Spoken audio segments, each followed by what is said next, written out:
Ano? Sama ka sa biyahe ko?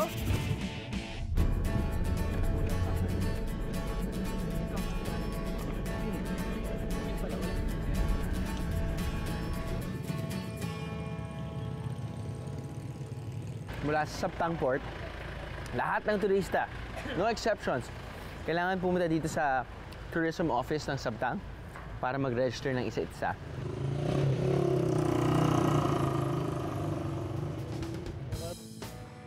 Ang isla ng Sabtang ay isa lamang sa 3 pangunahing isla ng Batanes Province. Ang iba pa ay ang Batan Island at Itbayat Island.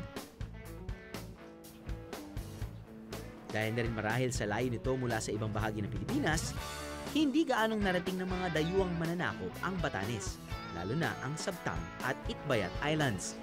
Katunayan, mas malapit pa nga rito ang bansang Taiwan kaysa sa dulo ng isla ng Luzon.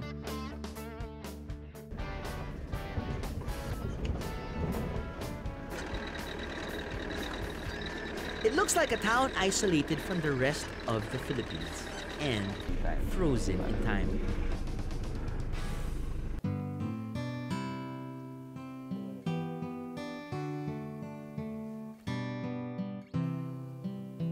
Come on.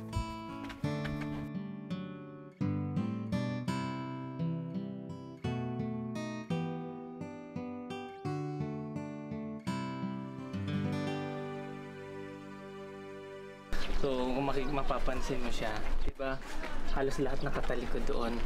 Walang mga pintuan sa side na yun. Correct. Kasi doon nanggagaling malalakas na hangin. So hindi siya multi-directional, hindi kunyari from the months of January to March, yung hangin ay manggagaling dito from the south, tapos the next couple of months from the north naman. Pwede siyang pabago-bago, pero during typhoon, yung hindi siya manggagaling dito kasi tulad niya may bundok dyan. So malamang yung pinakamalakas na hangin na pwede tumama sa kanila ay manggagaling dito. Galing dito. So kaya yung mga bahay doon nakatalikod. So kung meron mga pintuan, talagang may alternate din silang daanan din.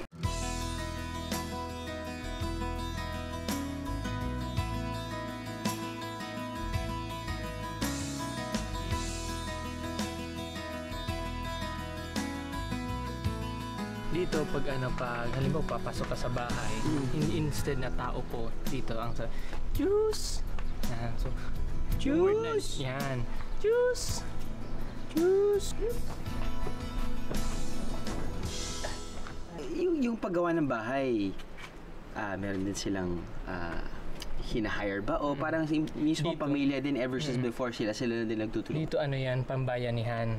So, minsan tinatawag namin doon yung kapanyidungan. Ibig sabihin, halimbawa, miyembro siya ng grupo na yon.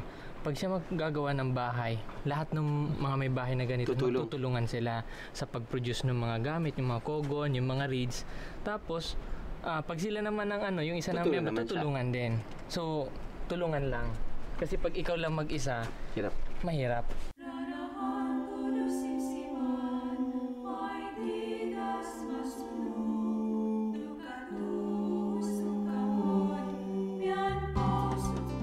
Pero wag ubusin ang inyong oras sa pagsiselfie sa harap ng mga lumang bahay, okay?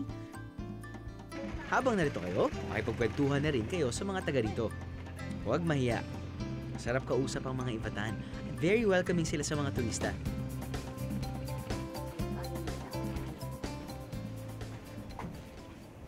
Magandang umaga po. Good morning po. Ito yung mga tinatawag nilang bakul. Bata.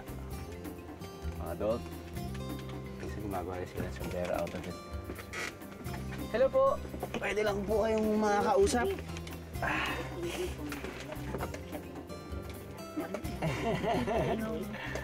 Ano po yung ginagawa nyo ngayon? Ano po yan? Bakul. Anong klase pong bakul? Ayun.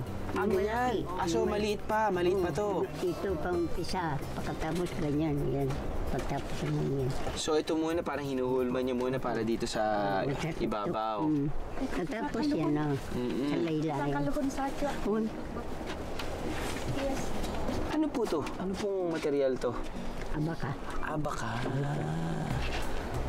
Para sa mga hindi nakakaalam, bakit po ba, para saan po yung bakul? Bakit ginagamit ang bakul? Sa bukid po. Sa bukid? Kami mambubukid. Yan ang ginagamit namin sa ulan at sa kainit. Protection So, siya. protection yan. Opo. Kunyari, pag mainit, hindi kayo masyadong naiinitan. Kapag umulan, hindi kayo masyadong mababasa. Isang bakul, gaano katagal gawin? Eh, 3 araw kung nandiyan na lahat, kung mabilis ka. Kung nandiyan na lahat ng materyales, mabilis ka. Kung meron ka Ako, ng... isang linggo, isang buwan. Ganun po ba? Ilang taon ho kayong gumagawa ng bakul? Ay, simula pa nung dalaga pa ako, tinuturuan ako ng magulang ko. Ngayon na matanda na ako. Kung ito po ay abaka, Opo, ito po ay buyaboy. buyaboy. Opo. Yun, buyaboy. Ito yung buyaboy. So, simula pa nung araw talaga, nung lolo't lolo, ng lolo't lolo. Opo. Ito na po Hindi ko ginagawa alam nyo. kung sino ang nagturo noon. Yung nanay ko, yan ang nagturo sa akin. Yun. Iganyan mo yan, tapos siwain mo. Tapos, yun yung tinatanggal nyo yan. Nay. Ang kahirap.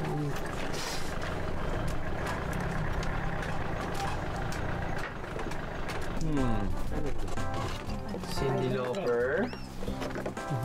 Whitney Houston. Ito yung palalaki. Opo. Kano kaya? Ikot ka. Magkano binibenta to, Nay? 550. 550 to. Opo. Yung panlalaki. Yung palalaki. Parang kaliko yun. Salay ko nga, no? Opo. Ganyan. Matikit, wala yung masad ulit na to. Mangunotod ka na na. Rama. Sabihin mo, abuang gano'n. Ang ano niyan, Malaki po, mas malaki partner daw. niyan eh. Ating kapart. Sa babae, yung Ito, meron. itong pasikid. Para Ito yung mabuya. backpack. Oh, yun. Yun. Tapos ano po yung nilalagay sa likod? Wala na. Pagpasay mo ka na lang. Ube, kamote, Yan. Yan ang mga... kambing. Ay, kung pwede ka namatay na. Huwag namatay na. Kambing, dito na sa palaga. Ay, hindi. Kapag kabayo, Ay, hindi. hindi. Hindi makasal dyan. Sarap pigas eh. Kapag tinitingnan mo sa pictures, yung bakul, parang siguro ang init niyan. Parang makatay yung pakiramdam. But in Fairview, ha? Kita niyo yung lining? Abaka lining. Whoop. Komportable. Parang...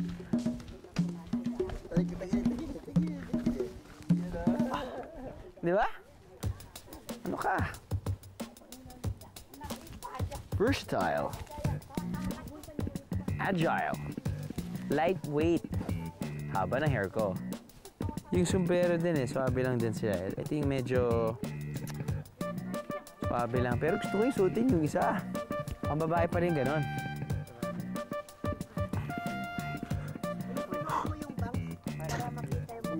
Paano po nga yun? Ah, paloob.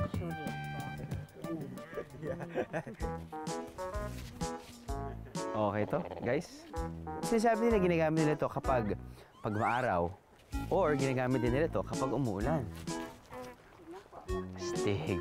Or, uy! May kalaban!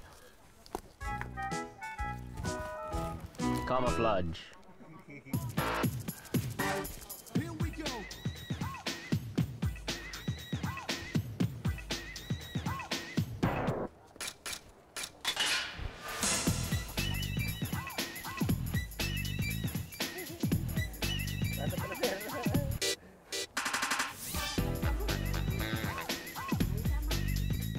₱50 ang maliit na Vakul keychain at 500 pesos naman ang full-sized Vakul.